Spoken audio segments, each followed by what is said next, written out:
Ah, here we go. It's that time again. Friday evening.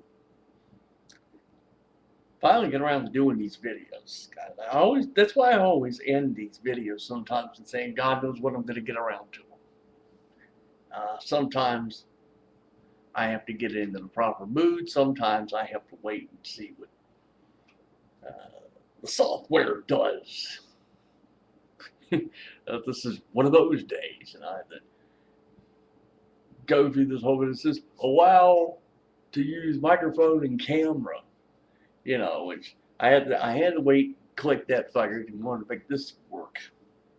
It happens.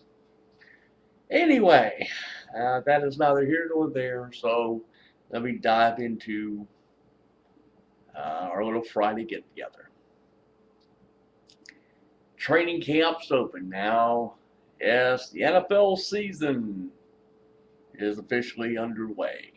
Training camps are open. Like I give a fuck. I don't know. I just can't get up for, looking at Redskins training camp now. You want to stand there and basically put John Beck under center. I can understand going and getting Kellen Clemens. At least he's taken meaningful snaps, in the last few years. At least you can make that claim. But I don't know what we're doing. I have no clue. I'm not even going to care about it. First preseason game is a week from today, meaning next Friday. Of course, I'll figure something else. Pro Football Hall of Fame induction ceremony is tomorrow night. Now, they called off the Hall of Fame game because of the lockout and shit. They couldn't save that. But the Hall of Fame induction is tomorrow night. And you got to figure what the over-under is going to be on, the speeches. Will it be less than or over 10 minutes? I mean, when you think about it, here you got Dion, you got Shannon Sharp, you got, sorry, Marshall Faulk, Chris Hamburger, which is the only reason I shouldn't say the only, but it's the main reason for wanting to watch. Hey, you get the Honor Redskins at the 70s. This works. So anyway, the question is, the over-under is like 10 minutes, Can we get everything under 10 minutes or, if you go over? I think everybody's just prepared to say it's going to go a little long. Might be a welcome distraction from watching the Nationals, which I guess I can get into this now. There's room for improvement. It's safe enough to say that there's improvement. I had made a prediction the start of the season. I did it elsewhere across the internet. That I said basically when the season was over, you'd have the Nationals 8 games under 500. I did a little extrapolation here looking at this record because now we're 2/3 of the way through the season. And so looking at it the way it would play out, this means there might be a better record than even I predicted. But as I said, it's room for improvement. Everybody knows this. The truth really is you have to have an everyday center fielder. If they can re-sign Rick Ankiel, great. If you can't do it, then that's something you have to address. And also, you're going to have to address one, maybe two starters. Well, let's put it this way: they know Steven Strasburg is coming back. Bigger announcement I'll get in a moment. But at least they know the bats are there. It's not translating to anything, but they know the bats are waking up. So, it's going to be fun these next 2 months because the Nats basically would impact directly or indirectly, it would impact the NL West, the NL Central. It even impact the wild card picture. You know, so that's something to look at really for 2 months. Now, I did say Strasburg was going to make his, uh, he'd be back for spring training next year. By now, I think everybody will have read on this. He is going to make a rehab start this Sunday afternoon. It's for Hagerstown, which for those of you out of town means that this is the low Class A farm team for the Nationals. As it's the Sunday afternoon, they're playing Greensboro. I was half tempted to maybe ring up my brother and say, hey, let's go to Hagerstown. But we went up there in April, for Bryce Harper's debut.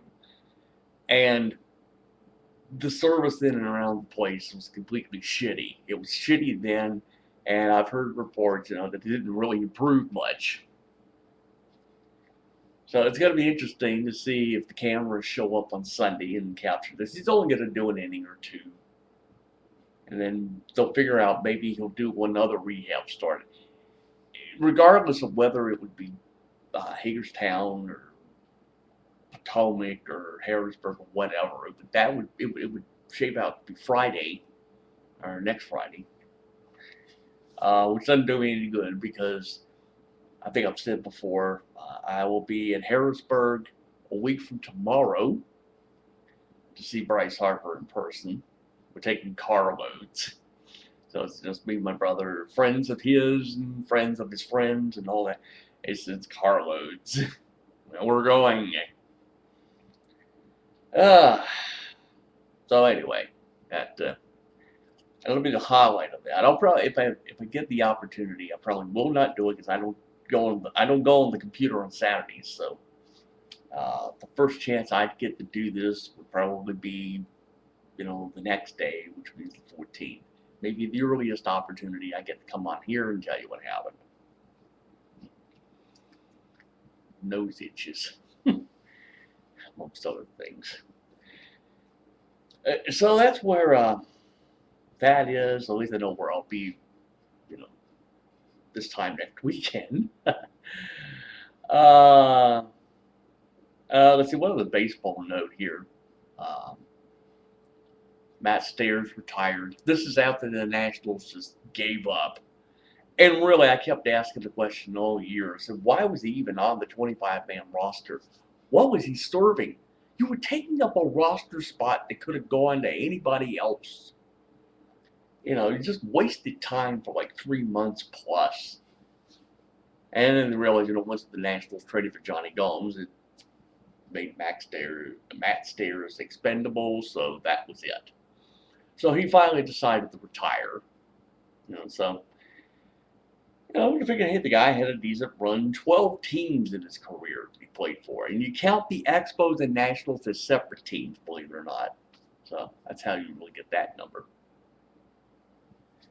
But the guy, as I said, he had his moments, good, bad, or indifferent, but he had his moments. So, what can you really say? He did, there was some contributions he did for the Nats, but bottom line, as I said, was he just wasted a roster space that could have gone to somebody else. But, that's all I can say on that. Oh, God. Oh, let me think what else here. I think I've run out of, let's see, I've run out of sports items. Yeah, there you go. Run out of sports items. So I will do one more. So I'll figure I'll do one non-sports bit here. And that, of course, means what our Congress and Barry Obama and all the fucking idiots in Washington have done, which is delving into the federal debt ceiling. Look, I'm not an economist, folks. I couldn't explain the whole thing to you. All I know is that we can stand there and start running up a debt. Yeah, that's the problem. If the fucking politicians, it's not just Washington, but whatever state you live in, what county you live in, or whatever. if the politicians would just figure, hey, just treat a city or a state or a federal budget like it was your own personal, if you went into it with that sensibility, we wouldn't have to worry about this debt ceiling bullshit. But the problem is, politicians do treat it like it's their personal piggy bank. The thing is, look at it this way: you find some congressman that actually run up a debt, a personal debt. Now, let me tell you, kids, I got credit cards, and I stand there and use it, and I pay the bill. I do the fucker on time. That's the simple truth. I pay it on time, so I don't get in trouble. Lo and behold, camera freezes. I don't even know why I'm doing this. If this thing freezes any length of time, oh God. And this is what happens. The camera freezes. Maybe they have to do this fucker all over again. Story of my life. We do this all over again. You motherfuckers. Ah, God. This is what happens. Fucking camera. The screen locks up. And here I am to stand there and just ramble for like a minute and a half while I'm waiting for the damn thing to come back. What the hell was I? Oh, the debt ceiling. Thank you very much. I have to remind myself.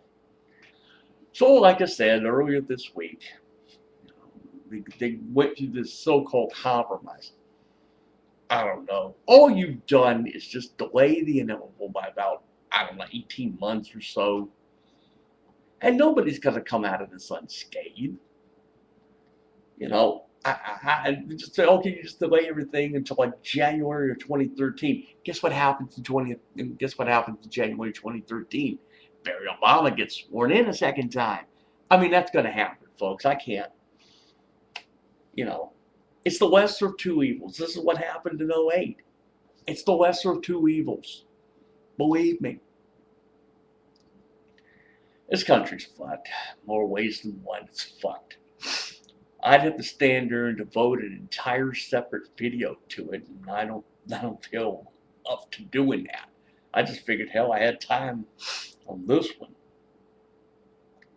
So that's it. I'm all talked out for the weekend. I'm just going to sit back, take in something, I don't know what. So as always, I get to say here, adios motherfuckers, enjoy your weekend. I have no idea when I'm going to do another video. I honestly don't know. So I will see all of you at some point. So that's it. I'm done. Bye-bye. Whatever the fuck you want to say.